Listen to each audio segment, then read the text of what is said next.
One of the things that I think is a kind of epidemic in our world is the not enough paradigm or perspective, this narrative of this isn't it. We're addicted to the shiny object syndrome. It's really great, and then very soon it loses its shine, and then we're on to the next. And whether you want to look at dating apps or you want to look at how we constantly feel some need to buy the new thing, we're highly conditioned to acquire something that we think is going to make it good, to make us happy, to make us satisfied, to make us feel like we're enough. And then when that feeling of dopamine subsides, it's just the next thing. We're exposed to so many images of the perfect relationship.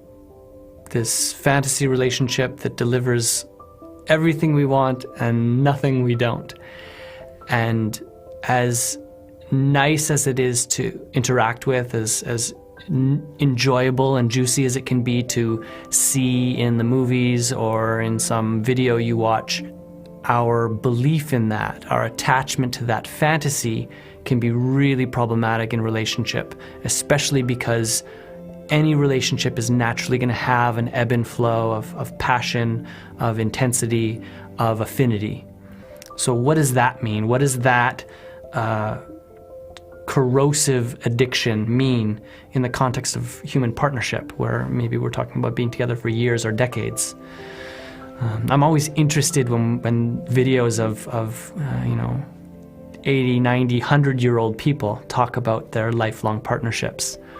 And what's neat in the relationships that manage to stay rich and alive is there is this clear appreciation of one another. And even though our ability to appreciate something has a relationship with how we feel with them, what I'm really clear about is that the longevity of appreciation, the longevity of gratitude and excitement of being with someone isn't first about how we feel with them. It's actually first about why we're with them, what is made possible through our relationship with them. So then for me, if we're honest about that, then the choice is really about what matters most to me. When we're clear about what matters most to us, and when we're true to what matters most to us, appreciation and gratitude are like natural consequences.